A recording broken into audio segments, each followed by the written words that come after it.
हे आहे BTV network आणि आपण पाहत आहात चॅनल बी, प्रतिबिंब जनमनाचं.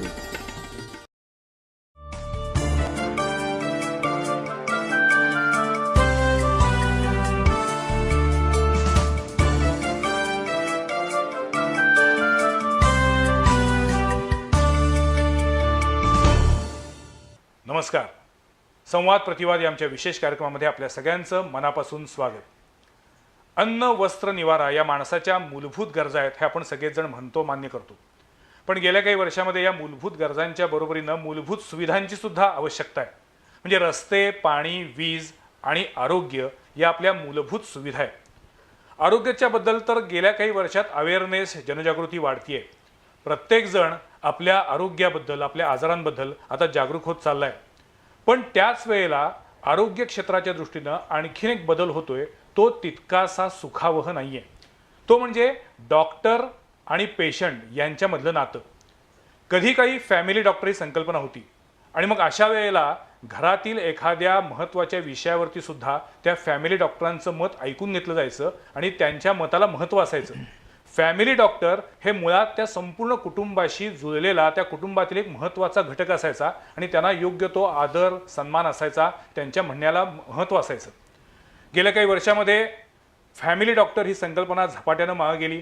स्पेशलाइज्ड डॉक्टर ही संकल्पना आली. प्रत्येक क्षेत्रामध्ये आता तज्ज्ञ डॉक्टर आलेले आहेत.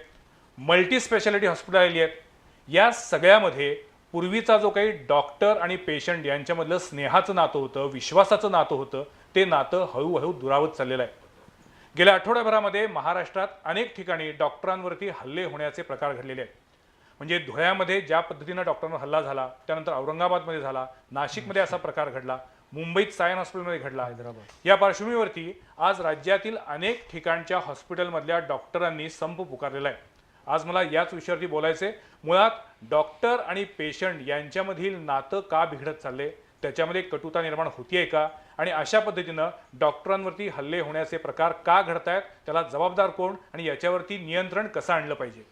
ही खरं तर या गोष्टीला दोन बाजू आहेत, दुहेरी बाजू आहेत. जशा नाण्याला दोन बाजू असतात तशा. आणि म्हणूनच या विषयावरती आज बोलण्यासाठी मी दोन्ही बाजूच्या काही मान्यवरांना बोलवलं आहे. आज आमच्या स्टुडिओमध्ये आलेले आहेत ज्येष्ठ डॉक्टर PG कुलकर्णी सर. त्याचबरोबर आजच्या चर्चेमध्ये सहभागी आहेत डॉक्टर संदीप पाटील सर आणि कॉमन मॅन या संघटनेचे बाबा इंदुलकर. मी आज या चर्चेचे एकूण उद्देश सांगितला. महाराष्ट्रातल्या अनेक शहरांमध्ये डॉक्टरांवरती हल्ला होण्याचे प्रकार घडलेले आहेत. मला PG कुलकर्णी सर तुम्हाला विचारायचे, या विषयावरती तुम्ही खरं तर पुस्तक लिहिलं आहे की शोध डॉक्टर आणि रुग्ण यांच्यातील नात्याचा. ते पुस्तक मी वाचलेलं आहे. या विषयावर तुमचा अभ्यास आहे. तुम्हाला काय वाटतं की गेल्या काही वर्षामध्ये डॉक्टर आणि पेशंट यांच्यामध्ये जी दरी वाढत चाललेली आहे, त्याच्या मागं मुख्य कारण कुठली? तर मला असं वाटतं की डॉक्टरांच्यावरती मारहाणी करणं हे तर चुकीचंच आहे. 100% त्याचं कोणी समर्थनच करू शकत नाही. तिथे पण ती वेळ का उद्भवते त्याच्याकडे आपण नंतर येणार आहोत. तर त्याच्या एक सुरुवातीला मला एवढंच सांगावंसं वाटतं की एखादा पेशंट जर समजा दगावला किंवा एखाद्या पेशंटला प्रॉपर ट्रीटमेंट मिळत नाही असं जर त्यांना वाटलं, तर अशा वेळेला रुग्णाचे जे जवळचे नातेवाईक असतात त्यांना थोडंसं एक्साइटमेंट होण्याची शक्यता नाकारता येत नाही. मानसिकरित्या ते थोडेसे असंतुलित होण्याची शक्यता नाकारता येत नाही. आणि त्यांनी समजा काही गैर शब्द डॉक्टरांच्या करता जर वापरले किंवा समजा एखाद्या ज्याचा मुलगा गेलाय, त्याच्या बापाचा हात गेला, इथपर्यंत जर झालं, इथपर्यंत ही गोष्ट झाली असती तरी ठीक होतं. पण आत्ता सध्या जे काही आपल्याला दिसतंय, आपण जर त्याचा डिटेलमध्ये अभ्यास केलात तर एक तर इथं डॉक्टरना मारणाऱ्या व्यक्ती ह्या रुग्णाच्या अत्यंत जवळच्या नातेवाईक आहेत असंही दिसत नाही. हे धुळ्यातला प्रकार असेल, संघटना असेल, कुठला तरी ग्रुप असेल, कुठल्या तरी पॉलिटिकल लीडरची ही माणसं असतील, असं म्हणजे कुठली तरी वेगळीच माणसं मध्ये या ह्याच्यामध्ये पडताना दिसत आहेत. हा एक महत्वाचा भाग आहे आणि हे अत्यंत दुर्दैवी आहे. कारण त्या ठिकाणी, आणि दुसरं, आम्ही विद्यार्थ्यांना शिकवताना सुद्धा डॉक्टरी करणाऱ्या आम्ही नेहमी हेच सांगतो की तू ज्यावेळेला एखादा असा प्रसंग निर्माण होतो त्यावेळेला तू डिफेन्सिव्हली जा, तू कधीही ऑफेन्सिव्हली जाऊ नयेस.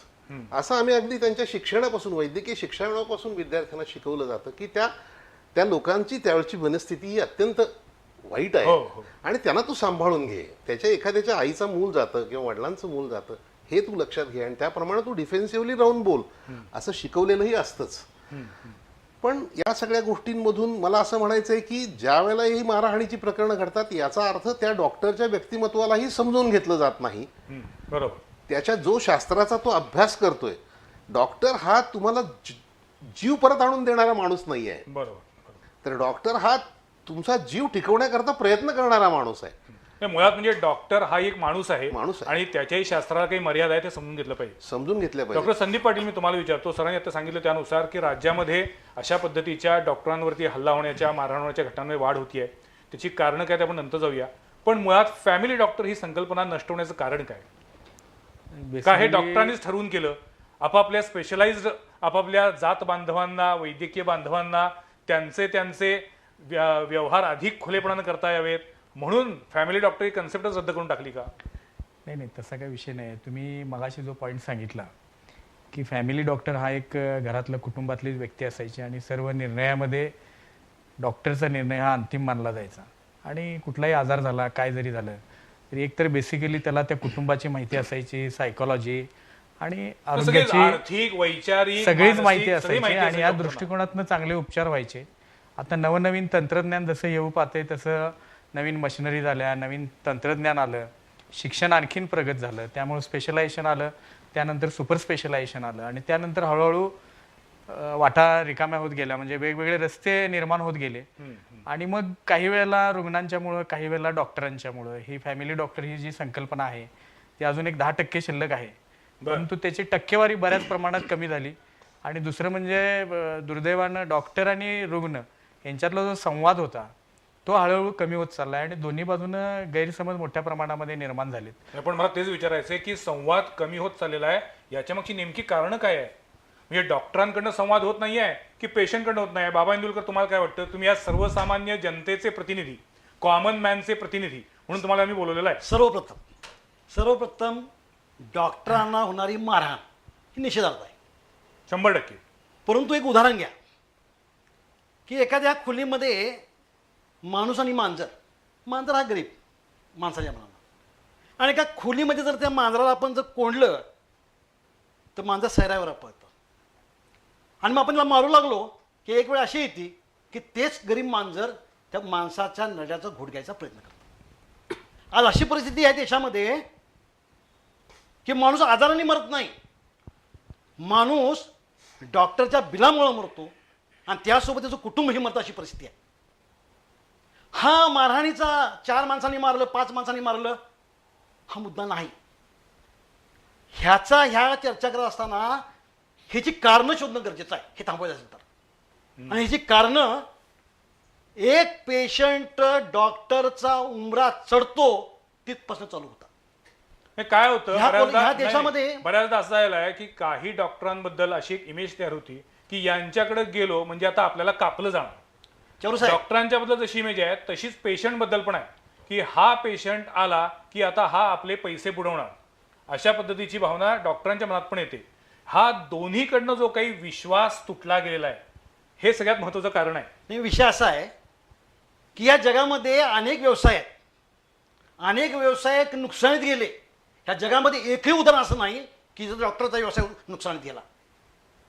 ह्या जगाच्या पाठीवर एक डॉक्टर व्यवसायाकडून बसला आणि तो भिकेला लागला, अशी परिस्थिती निर्माण कुठेच काही झाली नाही. तुम्ही सहमत आहात का यांच्या या म्हणण्याशी? मुळात हे तरी आपल्याला मान्य केलंच पाहिजे की डॉक्टरी व्यवसाय याच्यामध्ये सेवाभाव पण आहे. तो व्यवसाय आहे पण तो सेवाभाव आहे, तो सेवाभाव राहिला नाही.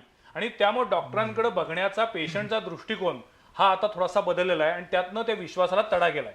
नवीन टेक्नॉलॉजी जी आली ना, काळाप्रमाणे नवीन टेक्नॉलॉजी येणं गरजेचं होतं. रोगाचं निदान करण्यासाठी नवीन डायग्नोस्टिकची सुविधा उपलब्ध झाल्या, नवीन मशिनरी उपलब्ध झाली, त्याचा गैरफायदा डॉक्टर घेऊ लागले. सर्वसामान्य म्हणून एकदम कुठलाही माणूस साध्या तापानं केलं डॉक्टरकडे गेला तर त्याला कमीत कमी 4 ते 5 तुम्हाला त्या टेस्ट घ्यायला लागतात. टेस्ट घेणं हे अत्यंत गरजेचं आहे, परंतु त्या टेस्टसाठी ज्या टेस्ट गरजेच्या नाहीत त्या टेस्ट पेशंटच्या घरी मारल्या जातात. आणि जो पेशंट कुठल्या डॉक्टरकडे रेफर होतो त्याला कट प्रॅक्टिसमध्ये पैसे दिले जातात. ही गोष्ट वाईट आहे आणि ही गोष्ट आता जनतेला नवीन युगामध्ये कळू लागली. म्हणून हा हे सगळं होतंय. हे होते ते चुकीचं आहे. परंतु हे थांबवायचं असेल तर मारहाण करणाऱ्यापेक्षा जे मार खातायत ना त्यांनी आत्मचिंतन करणं पहिल्यांदा गरजेचं आहे. अतिशय महत्त्वाचा आणि एक वेगळा मुद्दा मांडलाय की जो आता खरोखर वेळ आलेली आहे त्यावर विचार करण्याची. तुम्ही दोघेही ज्येष्ठ डॉक्टर आहात. मला सांगा, तुम्ही इतके वर्ष प्रॅक्टिस करताय पेजी सर, पण तुम्हाला आज तुमच्या पेशंटबद्दल असलेला जो काही विश्वास आहे किंवा पेशंटला तुमच्याबद्दल असलेला जो विश्वास आहे तो नवीन जमान्यामध्ये नव्या डॉक्टरांबद्दल राहिलेला नाही आहे. त्याचं दुसरं एक कारण सांगितलं जातं, मी याच्याबद्दल जे काही वाचलं त्यानुसार, की काळाच्या ओघामध्ये अनेक नवीन नवीन संशोधनं आली. आता मेडिकल उपचार खर्चिक झालेले आहेत कारण डॉक्टरांना पण तेवढी गुंतवणूक करावी लागते. अत्याधुनिक यंत्रसामुग्री जर घ्यायची असेल तर लाखो करोड रुपये गुंतवावे लागतात. मग ते काही कुणी पदरमोड करून गुंतवणार नाहीत. ते पैसे तुम्ही पेशंटकडनंच घेणार, यात काही दुमत नाही. पण ते पैसे योग्य आणि अनाठाई नाही आहेत, हा विश्वास द्यायला डॉक्टर कमी पडतायत का? मला याबाबत म्हणजे इंदुलकर साहेबांनी जे सांगितलं आणि त्यांचा जो त्या बोलण्यातला जो अभिनवेश होता, यावरून मला एकच गोष्ट दिसती आहे की पेशंटच्या मनामध्ये असलेले जे काही गैरसमज आहेत, गैरसमज मी म्हणतच नाही, गैरसमज आहेत, त्याच्यावरती डॉक्टरनी पेशंटबरोबर चिंतन करण्याची गरज आहे असं मला वाटतं. आपल्या रुग्णाबरोबर चिंतन करण्याची गरज आहे. कुठलीही गोष्ट आपण करत असताना की ही गोष्ट मी का करतोय, ह्या टेस्ट मी का करतोय, ह्याचं कारण काय, ही जी टेस्ट आहे ना ही जर नाही केली तर याचा काय परिणाम होऊ शकतो, हे पेशंटला एक तर समजावून सांगायला पाहिजे. माझ्या पुस्तकामध्ये मी जवळजवळ वर्षभर लोकमतमध्ये मी लिहित होतो. त्या काळामध्ये या सगळ्याचा अभ्यास करून हा जो शोध डॉक्टर आणि रुग्ण नात्यांचा, मला वाटतं इंदुलकर साहेबांनी जर ते पुस्तक वाचलं तर यातल्या बऱ्याचशा शंका ऑटोमॅटिक, कारण अभ्यास करून वर्षभर मी ते लिहित होतो. नाही, पण तुमच्या त्या अभ्यासातनं काय निष्कर्ष नाही, निष्कर्ष म्हणजे मला असं म्हणायचं की निरीक्षण हे जे आहे आज एक हे स्वतः रुग्णाचा एक प्रतिनिधी म्हणून त्यांच्या बोलताना त्यांच्यामध्ये जो असणारा अभिनयाची खदखद आहे, ते प्रातिनिधिक आहे. हा, ती खदखद आहे, exactly. खदखद आहे. बरोबर. तर ह्याचा अर्थ असा आहे की डॉक्टरनी विश्वासात पूर्ण आपल्या रुग्णाला घेतल्याशिवायच या गोष्टी करू नयेत.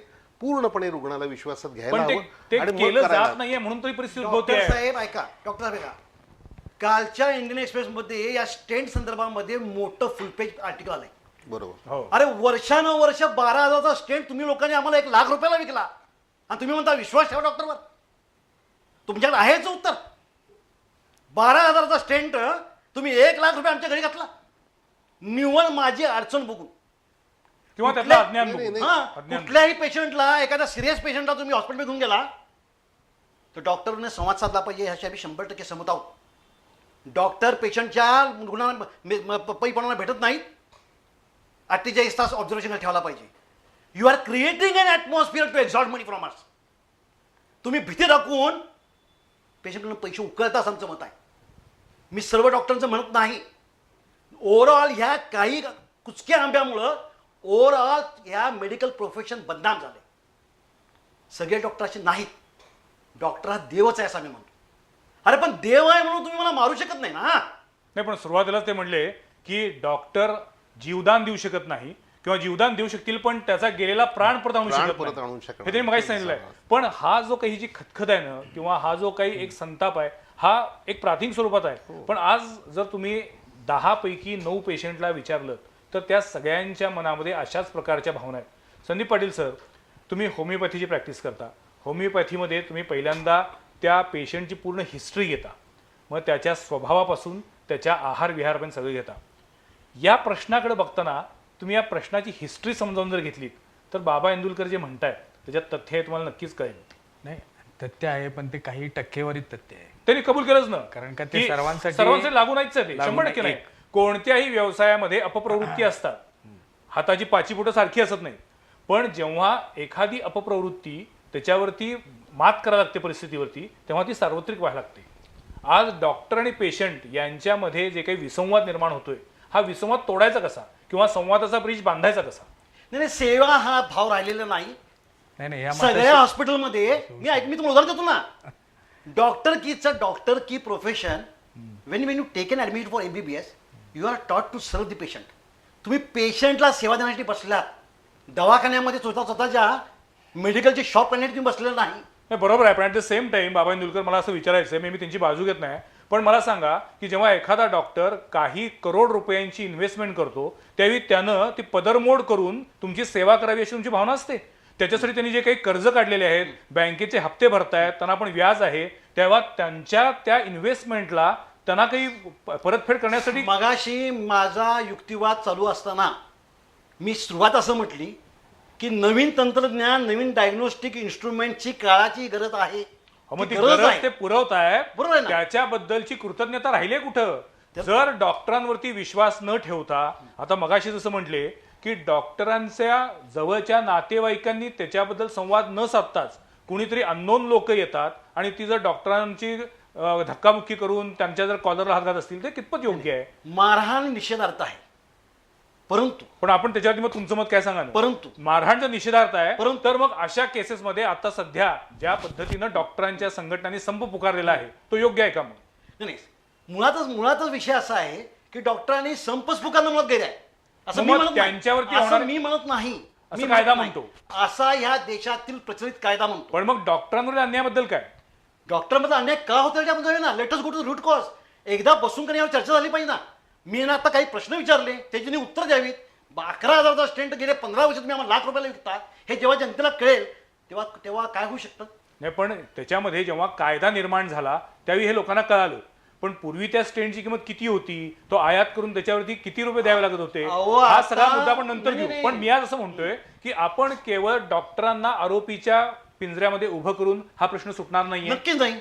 ज्या पद्धतीनं डॉक्टरांच्या काही समस्या आहेत त्या पद्धतीनं पेशंटच्या पण काही समस्या असतात. टाळी ही का? नेहमी दोन्ही दोन्ही हाताला हाताला लागणार असते. आहे. मग मी तुम्हाला तेच म्हणतोय की ज्या पद्धतीनं पेशंट या डॉक्टरांचे पैसे बुडवायचेच अशा भावनेनं जर जात असेल किंवा डॉक्टरांनी जर एखादी ट्रीटमेंट करायला सांगितली, एखादी टेस्ट करायला सांगितली, तर त्याच्यामध्ये त्यांचा काहीतरी कट प्रॅक्टिस आहे असा पूर्वग्रह जर घेऊन जात असेल तर त्याला डॉक्टरनी काय करायचं? हे बघा, ह्या देशामध्ये अनेक कायदे आहेत. तुम्ही जो सांगितला जो प्रकार पैसे बुडवणं वगैरे, ह्याच्यावर पायबंद घालण्यासाठी कायदा आहे.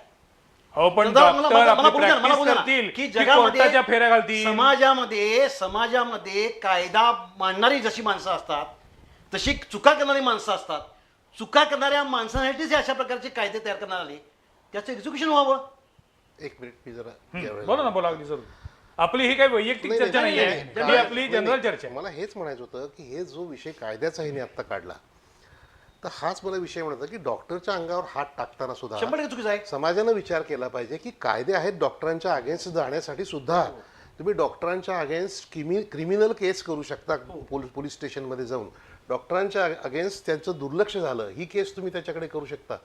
असे डॉक्टरांच्या विरुद्ध केसेस करण्याचे आणि कायद्यानुसार जाण्याचे सुद्धा मार्ग असताना अशा पद्धतीनं एखाद्याच्यावर हात उघडणं ही गोष्ट नाही, त्याबद्दल अजिबात- 100% मला समज आहे ते. पण मी काय म्हणतो की रुग्णानं स्वतःच्या आजारपणासाठी औषध घेण्यासाठी आणि आलेल्या रुग्णाला औषध उपचार करण्यासाठी हे सोडून जर दोघांमध्ये जर काही अंडरस्टँडिंग नसेल तर तुम्ही आणि मी उठून दररोज उठून कोर्टाच्या पायरी चढणं हे योग्य नाही. मी तेच म्हणतोय बाबा इंदुरकर, तुम्ही तुम्ही वकील अगदी आहात बरोबर की आहे. रोज उठून कोर्टाची पायरी चढणं शक्य नाही. त्यामुळे आजच्या चर्चेचा जो मुख्य आपला आहे की याच्यामध्ये समन्वयाची भूमिका दोन्हीकडनं असली पाहिजे. ती समन्वयाची भूमिका का ठेवली जात नाही? आणि मला तर असं विचारायचं आहे, आता तुम्ही डॉक्टर संदीप पाटील सर, मी तुम्हाला विचारतो पहिल्या सेगमेंटमध्ये की ज्या पद्धतीनं डॉक्टरांकडनं कम्युनिकेशन अपेक्षित असतं तसं कम्युनिकेशन होत नाही. त्याची 2-3 कारणं असतील. एक तर डॉक्टर खूप बिझी असतील त्यामुळे त्यांना बोलायला वेळ असत नाही. मग अशा वेळेला आजकाल काही मोठमोठ्या हॉस्पिटलमध्ये त्यांनी काउन्सिलर ठेवलेले आहेत किंवा PRO ठेवलेले आहेत. त्यांच्या मार्फत PRO हा विषय वेगळा. काउन्सिलर, मेडिकल काउन्सिलर जे असतात ते, त्यांच्या मार्फत रुग्णाच्या नातेवाईकांशी बोललं जातं, संवाद साधला जातो. पण हा संवाद कुठेतरी कमी पडतोय असं तुम्हाला वाटतंय का? ही कोंडी फोडण्यासाठी म्हणजे आता बाबा इंदुरकर ज्या आवेशानं, ज्या तळमळीनं बोलतायत त्याच तळमळीनं तुम्ही काय सांगाल? आता कसं आहे, हा एक तुमचा दुसरा विषय आहे. तळमळ डॉक्टरना पण आहे. डॉक्टरनी शपथ घेताना तो एक सेवाभावी आणि हे आहे. बाबा किती म्हटले ठराविक टक्केवारीचे तसे डॉक्टर असतील, परंतु दुसऱ्या बाजूनं 24 तास काम करणारे, जेवताना उठणारे, फॅमिलीकडे स्वतःच्या लक्ष न देणारे, मी 100% असे भरपूर जाहीरपणे मान्य करतो की डॉक्टर डॉक्टर आहेत. सोपा नाही, आणि- डॉक्टर होणं सोपं नाही. 24 तास अलर्ट. आणि मला स्वतःला असं माझा ठाम दावा आहे, माझं वैयक्तिक मत आहे की कोणत्याही डॉक्टरना आपल्या पेशंटचं वाईट व्हावं असं कधीच वाटत असत नाही. आपला पेशंट लवकरात लवकर बरा व्हावा, त्याचा जीव वाचावा, त्याच्यावर सर्वोत्तम चांगले उपचार करावेत ही प्रत्येक डॉक्टरची धारणा असते. आता त्याच्यानंतर मुद्दा कुठे येतो? बिल तयार करताना तिथं सगळ्यात मोठा प्रॉब्लेम येतो की एखादं रुग्णालय एखादं हॉस्पिटल तिथं गेल्यानंतर आपल्याला कापलं जातं आणि त्याच्या मागची जी कारणं आहेत ती मला तुमच्या तोंडून हवीत. मुळात मला असं विचारायचं आहे की डॉक्टरांना ग्राहक न्यायालयाच्या कक्षेत आणलं हे योग्य आहे की अयोग्य? दुसरी गोष्ट, मल्टी स्पेशालिटी हॉस्पिटल्स आणि त्याच्यामध्ये डॉक्टर हे फक्त काम करणारे आणि त्याचा मालक कोणतरी एखादा मोठा उद्योगपती शेठजी असतो, त्याच्यामुळे डॉक्टरांना टार्गेट्स यायला लागली आहेत, त्याच्यातून हे सगळं होतंय का? आपण अगदी स्पष्ट मोकळेपणाने बोलूया. हे काही कुणाच्या बद्दलचं वैयक्तिक मत नाहीये, पण या प्रोफेशनमध्ये नेमकं काय चुकतंय, कुठं चुकतंय समजून घेऊ ना आपण. एक मगाच्या मुद्द्यावर जाऊया, कारण ती लिंकच अशी आपण पुढे आणली आहे की इंदुलकरांनी जे सांगितलं की डॉक्टरना वेळ नाही, या मुद्द्याला मात्र मी बगल देतो, कारण हे मला पटत नाही. इव्हन अमेरिकेमध्ये सुद्धा ज्या वेळेला एखाद्या रुग्णाचं ऑपरेशन करायचं असतं त्याला त्या ऑपरेशन करण्याच्या अगोदर लक्षात आलं का की त्याला त्या कॅसेट्स दिल्या जातात की ह्या ऑपरेशन नंतर काय काय करायचं असतं, आम्ही काय काय करणार आहोत, याची कॉम्प्लिकेशन्स काय काय असणार आहेत, याचे प्रॉब्लेम्स काय आहेत, यात धोके काय आहेत, याचे पॉझिटिव्ह पॉईंट्स काय आहेत, याचा खर्च किती आहे आणि तो का आहे, हे सगळं पेशंटना पहिल्यांदा सांगितलं जातं. आणि माझं ठाम मत असं आहे की जो मुख्य डॉक्टर यातला असेल त्यानं पेशंटच्या नातेवाईकांचं पूर्णपणे सांत्वन, पूर्णपणे त्याची एज्युकेशन त्याला दिल्यानंतर हे असं आहे मगच त्याचं ऑपरेशन करावं. आणि असंच आमचं इथिकल कोड, मेडिकल कोड सुद्धा सांगतं. डॉक्टर साहेब त्याच्या भाषेमध्ये त्याला समजावून सांगा सगळं. आपण दोघांना माझा एक प्रश्न आहे. मगाशी फॅमिली डॉक्टरची संकल्पनेचा विचार झाला, तर आठवा तरी की फॅमिली डॉक्टरची संकल्पना जेव्हा या शहरापुरता विचार करूया आपण, जेव्हा जोरात जोमात होती तेव्हा फॅमिली डॉक्टरच्या अंगावर हात कुणी उद्गारला का, असं झालंय? नाही, म्हणून सुरुवातीला म्हणत ना की तो विश्वासच संपलाय. आजच्या आपल्या एपिसोडचा उद्देशच तो आहे की याच्यामध्ये हे प्रॉब्लेम्स कसे क्रिएट होत आहेत.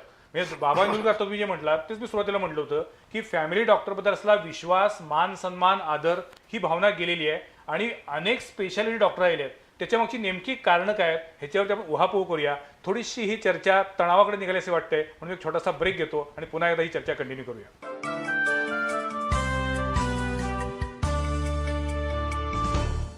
परवडणाऱ्या दरात राहायला या स्वतःच्या घरात. तुमचं गृहस्वप्न साकारण्यासाठी पूजा बिल्डर्स अँड डेव्हलपर्स निर्मित पूजा प्रिया पार्क. कोल्हापूर शहरालगत उजगाव इथं घाटगे पाटील इंडस्ट्री समोर साकारलेल्या पूजा प्रिया पार्कमध्ये आहेत 1 रूम किचन, 1 आणि 2 BHK रेडी पोझिशन फ्लॅट्स. किंमत कमी पण बांधकाम आणि सर्वोत्तम सोयी सुविधांची हमी. अमेनिटीज मध्ये तडजोड नाही की फ्लॅट कधी मिळणार याची चिंता नाही. आजच पूजा प्रिया पार्कला भेट द्या. मनाजोगं हक्काचं घर निवडून राहायला या. संपर्क Pooja Priya developers private limited. Phone 0231 232 8299, mobile 94 220 43 745.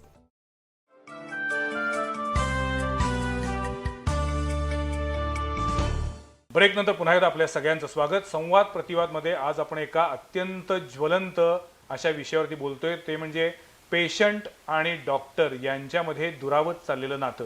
गेल्या काही वर्षांमध्ये ज्या पद्धतीनं फॅमिली डॉक्टर संकल्पना मागे पडली आणि गेल्या काही आठवड्यांमध्ये ज्या पद्धतीनं संपूर्ण राज्यात, देशभरामध्ये डॉक्टरांना मारहाणीच्या घटना घडत आहेत, ज्या अत्यंत निंदनीय आहेत, निषेधार्थ आहेत, हे आपण सगळेजण कबूल करतो. पण तरीसुद्धा पेशंट आणि डॉक्टर यांच्यामध्ये विश्वासाचं नातं का निर्माण होऊ शकत नाही किंवा रादर ते का तुटलेलं आहे याचा आपण शोध घ्यायचा प्रयत्न करतोय.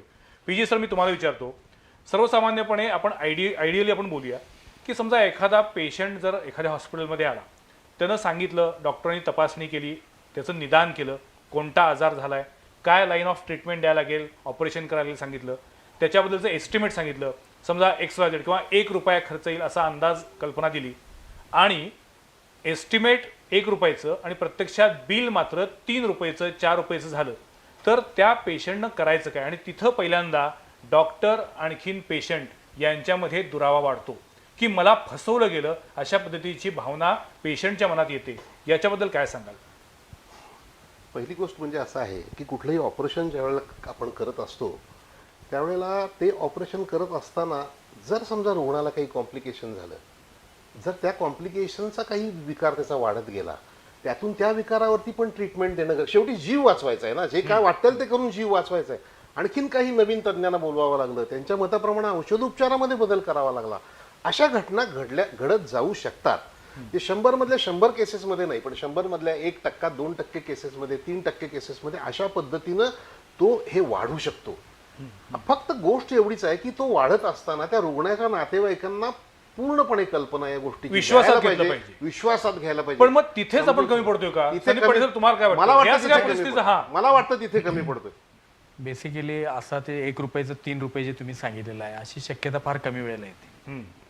युजली नाहीतर नाही, पण मी- मला मी 1 मिनिट थांबवतो तुम्हाला. आतापर्यंत जर आपण सगळ्या घटना बघितल्या तर 2 कारणांमुळे पेशंट आणि डॉक्टर यांच्यामध्ये नातं जे असतं ते बिघडतं. एक म्हणजे वेळेवरती उपचार मिळाले नाहीत, दुसरं कारण असतं चुकीची ट्रीटमेंट केली, आणि तिसरं असतं पैसा. की पैसे म्हणजे बिल. म्हणजे एक तर पेशंटला आणलं पण डॉक्टर जागेवर नव्हते, डॉक्टरांनी व्यवस्थित तपासलं नाही, बघितलं नाही, हे एक कारण असतं. दुसरं असतं की आजार होता प्रत्यक्षात वेगळा, ट्रीटमेंट केली तिसऱ्याच प्रकारची, त्यामुळं पेशंट दगावला किंवा त्याचा आजार वाढला, आणि तिसरं भरमसाठ बिल केलं. या 3 मुद्द्यावरतीच हे संपूर्ण प्रकरण चाललेलं आहे.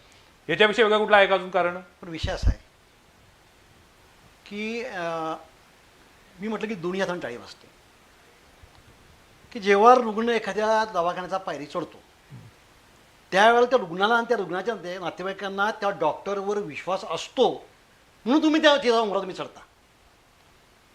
पण शेवटी डॉक्टर हाही माणूसच आहे, आणि मग काही डॉक्टर म्हटल्याप्रमाणे नवीन जीव देऊ शकत नाही पण जीव वाचू शकतो. त्यामुळे त्या पेशंटनं आणि त्या रुग्णानं काही वेळ डॉक्टरला देणं गरजेचं आहे. डॉक्टरला त्या रुग्णाला किंवा त्या रुग्णाच्या नातेवाईकांना मेडिकलमधनं काहीही ज्ञान नसतं, अज्ञानी ओके ठेव असतात. कळत नाही. खरं आहे. आणि मग भावनेच्या आधी जाऊन दंगा करणं हे अत्यंत चुकीचं आहे. हे तुम्ही नागरिकांचे प्रतिनिधी म्हणून सुद्धा मान्य करताय 100%. करणंच भाग आहे. आणि ते पुन्हा आपल्या कायद्याच्या चौकटीनुसार आवश्यक आहे. परंतु मग इथं मगाही चर्चा केल्याप्रमाणे जिथं कन्व्हर्सेशनचा अभाव आहे, की ठीक आहे नाही बाबा हा पेशंट सिरियस आहे, चान्सेस कमी आहेत किंवा नाही आहे, किंवा त्याचा खर्च एवढा होऊ शकेल, ह्या गोष्टी पारदर्शकपणे रुग्णाला समोर येणं गरजेचं आहे. नाही बाबा, मी तुम्हाला मुद्दाम थांबवतो, कारण मी याबद्दलच्या काही केसेस बघितलेल्या आहेत. एखादा पेशंट आणल्यानंतर डॉक्टरांनी जर सांगितलं की हा पेशंट सिरियस आहे आणि त्याला इतका खर्च येणार आहे, तर त्यावेळेला उलट त्याची निगेटिव्ह रिॲक्शन येते की आत्ता आमचा पेशंट चांगला होता आणि तुमच्याकडे आणल्यावर तुम्ही कसं काय सांगता तो सिरियस आहे म्हणून. बघा मगाशी पुन्हा एकदा हा सगळा मुद्दा इतका संवेदनशील आणि नाजूक असतो की त्या क्षणी काय होईल सांगता येत नाही. मला बोलायचं आहे या विषयावर की इंदुलकरांना मला एक गोष्ट सांगायची आहे की तुम्ही ज्या डॉक्टरांच्या बद्दल खतखत व्यक्त करत आहात ते असतील तसे काही डॉक्टर्स प्रत्येक व्यवसायामध्ये एकूणच म्हणजे लॉस ऑफ मॉरल व्हॅल्यूज ज्या आहेत त्या सगळ्याच व्यवसायामधल्या सगळ्या समाजामधल्या कमी होत जशा चालल्यात तशा त्या वैद्यकीय व्यवसायामधल्या सुद्धा कमी होत चालल्यात. त्यामुळे काही डॉक्टर्स नक्की वाईट असतील, त्यांच्याबद्दल ही तुमची जी खदखद आहे ती पण आम्हाला मान्य आहे. डॉक्टर चुकीचं आहे. Doctors having good moral value they are in now minority, आणि मॉरल व्हॅल्यू लॉस झालेली माणसं बहुतांश आहेत. मी तेच म्हणतो. एक डॉक्टर स्वतःच्या दवाखान्यामध्ये पेशंट ऍडमिट केल्यानंतर स्वतःच्या दवाखान्यामध्ये माझी स्वतःची व्हिजिट पेपर लावतो. नाही, त्या मुद्द्यावर येणार आहे. नाही, नाही. आधी त्यांचा मुद्दा पूर्ण होतो, मी त्याकडे येतो. हे आता चांगले लोक मायनॉरिटीमध्ये आहेत ही गोष्ट तर मान्य मलाही आहे, म्हणून डॉक्टर घ्यायला ना. तुम्हालाही आहे. पण तुम्हाला मी जर एक गोष्ट सांगितली तर तुमचा विश्वास बसणार नाही. एक काळ असा होता, गेले 5 वर्षापूर्वीचा काळ असा होता की आठवड्यातनं किमान मी 2 ते 3 ऑपरेशन्स जी करायचो ती 80 वर्षापेक्षा 85 वर्षापेक्षा वृद्ध माणसं असायची. त्यांची ऑपरेशन करत असताना त्यांचा जीव जाण्याची शक्यता असायची. तर मी त्या डॉक्टरांच्या नातेवाईकांच्याकडून कन्सेंट घेतलेली असायची की हा पेशंट टेबलवरती जरी गेला तरी आमची डॉक्टरांच्या विरुद्ध काहीही तक्रार नाही. यांना माहिती आहे, यांनी पण पेशंट्स माझ्याकडे डॉक्टरनी पाठवलेले आहेत, त्यांना माहिती आहे कसं आम्ही वागत आलोय हे सगळे डॉक्टर.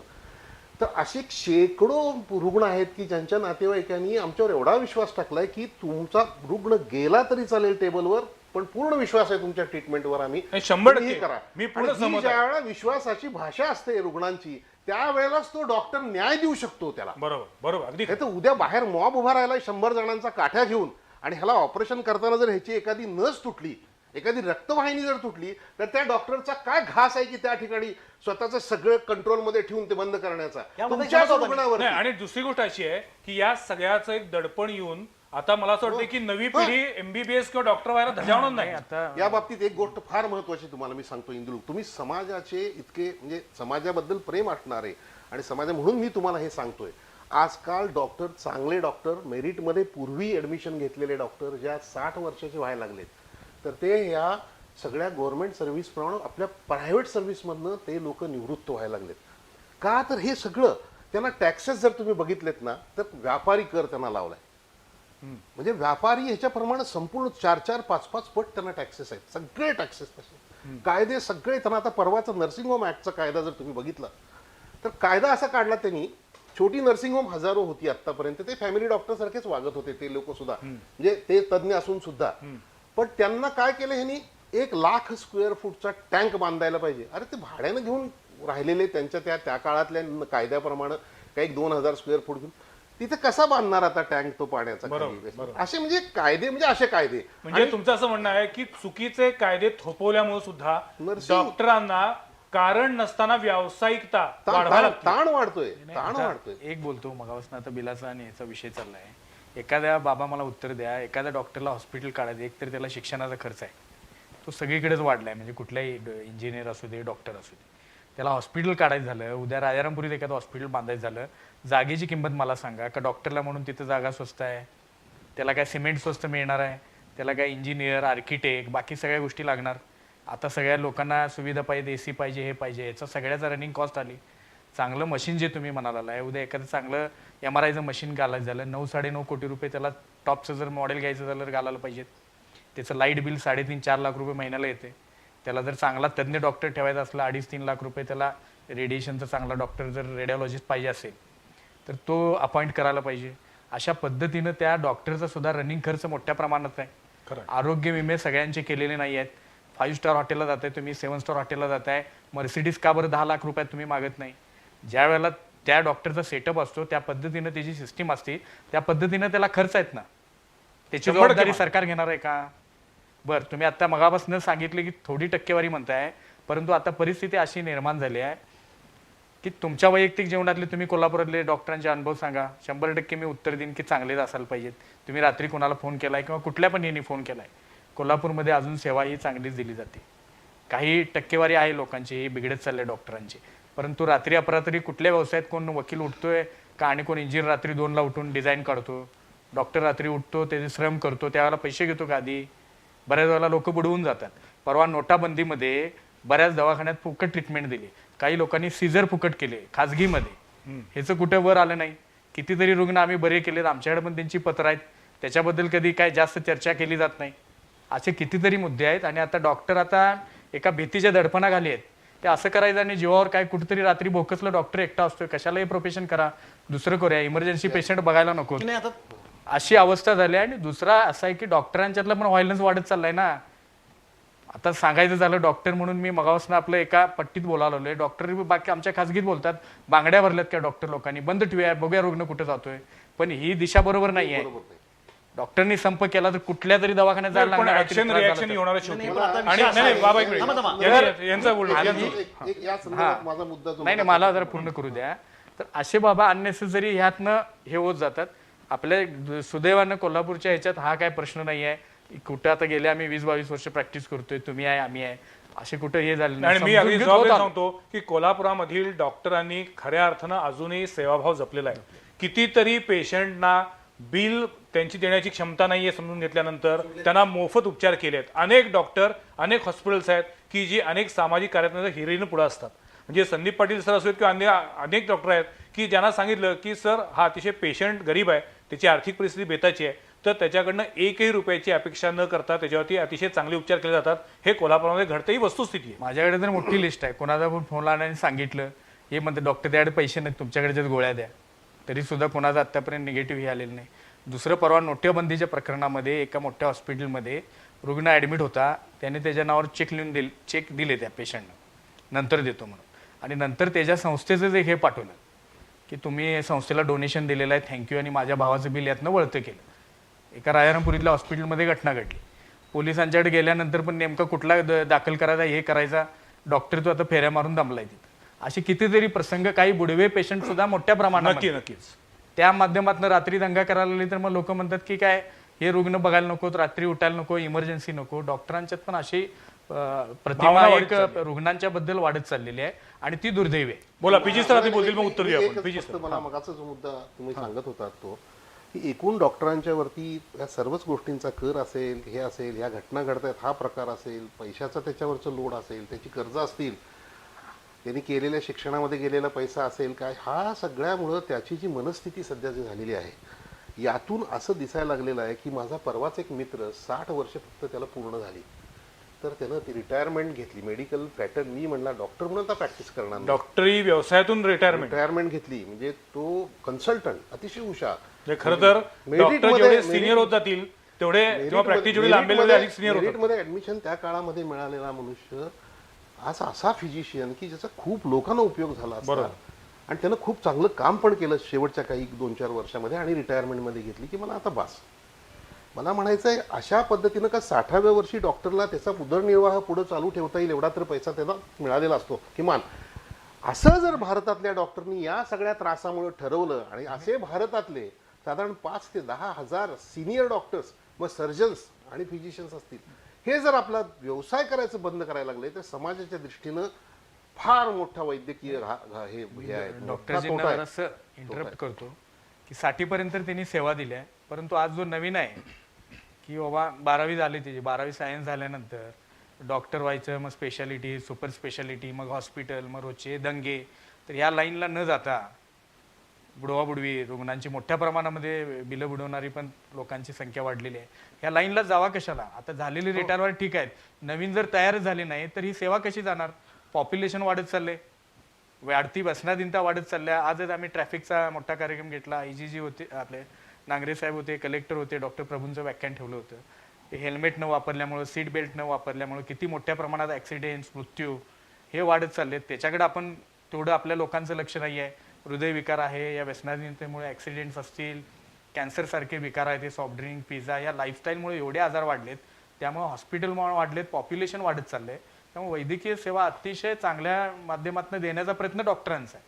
आणि असे जर वैद्यकीय सुविधा सेवा मिळाली पाहिजे, परंतु त्याच वेळेला पेशंट आणि डॉक्टर यांच्यामधलं नातं सुद्धा पारदर्शी आणि विश्वासार्ह पाहिजे. माझा वेळ संपत चाललाय, मी बाबा इंदुलकर तुमच्याकडे येतो. या सगळ्यात आपल्याला कन्क्लुजन काढायचे.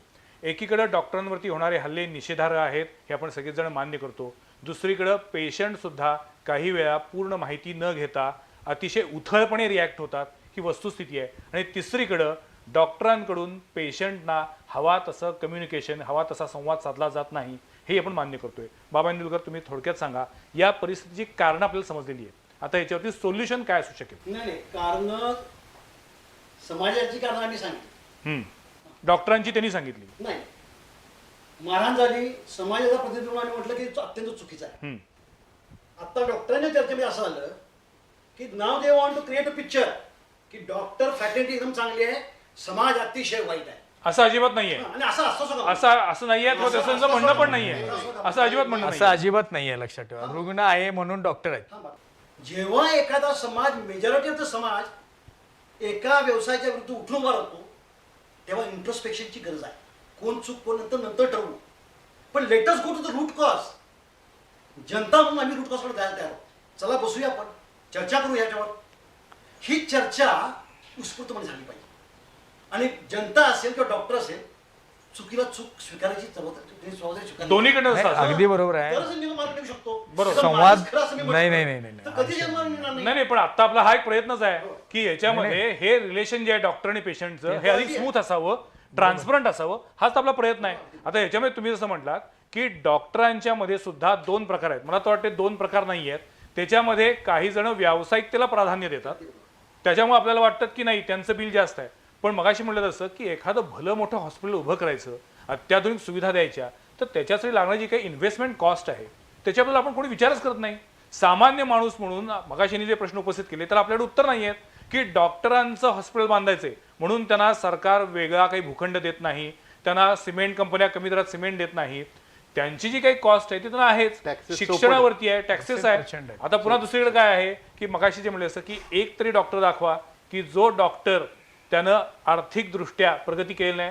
करावी, आनंद आहे, 100% करावी, पण ॲट द सेम टाइम लोकांची अपेक्षा आहे की लोकांच्या मानगुटीवर पाय देऊन त्यांना पैसे कमवू नयेत एवढीच माफक अपेक्षा जनतेच्या मनामध्ये असते. हाच आपला मुद्दा नाही आहे, पण एक पॉईंट सांगतो की डॉक्टर हा सगळ्यात शेवटला त्याचा सगळ्यात कमीत कमी इन्कम कोणाचा असेल, 5 टॉपचे व्यावसायिक घेतले, 5 भारतातले 5 वकील घ्या, 5 इंजिनियर घ्या, 5 डॉक्टर घ्या, 5 बिल्डर घ्या आणि 5 कोणतरी फिल्म इंडस्ट्रीमधले घ्या, 100% डॉक्टरचा नंबर शेवटला लागतो. बरेचसे बिल्डर त्याच्या साईटवर काही वेळेला जात नाहीत, बिल्डरांबद्दल मला काही बोलायचं नाही, पण त्या व्यवसायातली व्यक्ती तिथं जात नाही, काही वेळेला त्या वकिलाचा असिस्टंट जात असतो, पण बऱ्याच वेळेला मेजर ठिकाणी डॉक्टरला हे हजर राहावंच लागतं. डॉक्टर गेलेला नाही आणि त्याला कोणी पैसे दिलेत, 10 रुपये दिलेत असं होऊ शकत नाही. हा मुद्दा डॉक्टरला 100% मान्य. प्रत्यक्ष यावंच लागतं. 24 तास हा डॉक्टर सेवा देत असतो. रुग्णाला एखाद्या हेड इंजुरी झाली, रात्री त्याचं 2ला ऑपरेशन करावं लागतं. हार्ट अटॅक आला, रात्री त्याला 2ला त्याचं बघावं लागतं आणि पैसे दिलेले नाहीत आणि त्याला रात्री ऍडमिटच करून घेतलेलं नाही. निदान कोल्हापूर जिल्ह्यात तरी या गोष्टी नाही आहेत आणि आपल्याला हा संवाद साधूनच पुढे जायचा आहे, कारण डॉक्टरचं शेवटी रुग्णाचं जे नातं आहे ते वेगळ्या स्वरूपाचं आहे आणि त्याचं फील वेगळं आहे. त्यामुळे पैसा या गोष्टी कुठं येऊ नयेत, ह्याच्यामध्ये हे स्मूथली जावं आणि समाजाचं आरोग्य चांगलं राहावं हा डॉक्टरांचा पण उद्देश आहे आणि रुग्णांचा तो सुद्धा उद्देश तोच आहे. तर दोघांनी जर थोडासा समन्वय साधला ना, देव आहे, देवानं देवासकच राहावं, काही अडचण नाही. देवानं देवासकच राहिलं तर मग वादाच नाही आणि माणसानं सुद्धा कधी माणसासकच राहावं ना व्यवस्थित. एक्झॅक्टली. आता मी हेच म्हणणार होतो की डॉक्टरांनी त्यातला सेवाभाव आहे तो लक्षात घ्यावा आणि पेशंटनं समाजानं सुद्धा लक्षात घेतलं पाहिजे की डॉक्टरांवरती आपण जेव्हा विश्वास टाकतोय तेव्हा ते आपलं भलं करण्यासाठीच आहेत. हा विश्वास नसावा. मगाशी पीजी सर अतिशय योग्य बोलले की जेव्हा तो विश्वास टाकला जातो तेव्हा त्यांची जबाबदारी अधिक वाढते आणि कॉन्फिडन्स पण वाढतो. त्यामुळे उपचार करताना सुद्धा ऑटोमॅटिकली एक फ्री वातावरणामध्ये त्याच्यावरती चांगले आणि उत्तम उपचार होऊ शकतात. विश्वास ठेवण्याशिवाय कुठलंही निर्मिती नाही, एवढं लक्षात ठेवा. पेशंटचा जेवढा विश्वास आहे ना तेवढेच त्याला आम्ही बघतोय सगळे रिझल्ट चांगले येतात आणि डॉक्टरनं सेवाभाव जपणं हे सुद्धा तेवढंच गरजेचं. आणि मला असं वाटतं हा एक विज्ञानवादी पण विचार आहे की तुम्ही जर डॉक्टरांवरती विश्वास ठेवून जर ती औषधं घेतली तर त्या औषधांचा गुण येतो. जर तुमचा त्या डॉक्टरांवरती विश्वास नसेल तर ती किती औषधं घेतली तर त्याचा उपयोग होत नाही. हे वैज्ञानिक सत्य आहे. जीवनामध्ये अनेक टप्प्यावर आपला विश्वास ठेवला लागतो. विश्वास तुम्ही ठेवणार नसाल ना नाही ते बरोबर आहे. जीवनात काही जात नाही. चला म्हणजे या चर्चेच्या शेवटच्या टप्प्यामध्ये बाबा इंदुलकरनी हे मान्य केलेलं आहे की विश्वास हे या सगळ्यातलं आणि एकमेव डॉक्टर उत्तर आहे. देवासारखा पाहिजे आणि तो देव आहे आहे आणि आणि patient बरेचसे हा माणूस रुग्ण आहे. डॉक्टरकडे त्या बघूनच येत असतात. नाही, पण पेशंट माणूस आहे म्हणताना तिथे एक मला गोष्ट सांगायची की पेशंट सुद्धा आपल्या संस्कृतीमध्ये रुग्ण नारायण असं म्हटलेलं आहे. म्हणजे रुग्णाला सुद्धा देवच मानतो डॉक्टर जेव्हा तपासत असतो किंवा काम करत असतो. हे संस्कृतीत आपल्या रुग्ण नारायण हा एक मुद्दा आहे की त्यामुळे तो दरिद्री नारायण झाला. रुग्णामध्ये एक म्हणजे कोणी मनुष्य व्यक्ती असली तर त्याच्यामध्ये एक देव म्हणूनच जो बघताना ट्रीटमेंट देणं ना हा हिलिंग मधला सर्वात महत्वाचा फॅक्टर आहे. तो कुठलं देतोय, काय निदान करतोय याच्याशी रुग्णाला काय. मला असं वाटतं की या चर्चेचा शेवट करताना समारोप करताना आपल्याला 2-3 गोष्टी लक्षात ठेवल्या पाहिजेत. एक तर डॉक्टर आणखीन पेशंट यांच्यामधला संवाद अत्यंत महत्वाचा, पारदर्शकता आणि विश्वासपूर्ण नातं महत्वाचं. डॉक्टरांनी पेशंटच्या नातेवाईकांना पूर्णपणे विश्वासात घेऊन समजावून स्वतः सांगितलं तर बऱ्याच गोष्टी क्लिअर होतात आणि त्याच वेळेला पेशंटनं सुद्धा डॉक्टर आपल्या भल्यासाठीच सांगतायत हा विश्वास ठेवला पाहिजे. आणि एकूणच हे दोन्ही घटक या निकोप समाजासाठी अत्यंत आवश्यक आहेत. रुग्ण कुणालाच व्हायला आवडत नाही. म्हणजे जशी कोर्टाची पायरी चढू नये तसं आता हॉस्पिटलची पायरी चढू नये असं म्हणतायत. त्याच्यामागची कारणं आपण शोधली तर पुन्हा मुद्दा आर्थिक गोष्टीकडेच येतो. त्यामुळं या सगळ्या व्यवहारांमध्ये विश्वासाचा पाया अधिक भक्कम केला तर मग पुढचं संपूर्ण रुग्णसेवेचं आणि वैद्यकीय व्यवसायाचं शिखर उभं राहील. तुर्तास आमच्या स्टुडिओमध्ये हे तिन्ही मान्यवर आले, याबद्दल मी त्यांचे मनापासून आभार मानतो. एका महत्त्वाच्या विषयावरती मोकळेपणानं आपण सगळ्यांना बोललात. अजूनही खूप बोलण्यासारखं आहे पण आपण पुन्हा त्या विषयावरती एकदा बोलू आपण. पण आज तुर्तास या विषयावरती आपण बोललात त्याबद्दल धन्यवाद. पुढच्या सोमवारी पाहायला विसरू नका आणखीन एका विषयावरील चर्चा संवाद प्रतिवादमध्ये.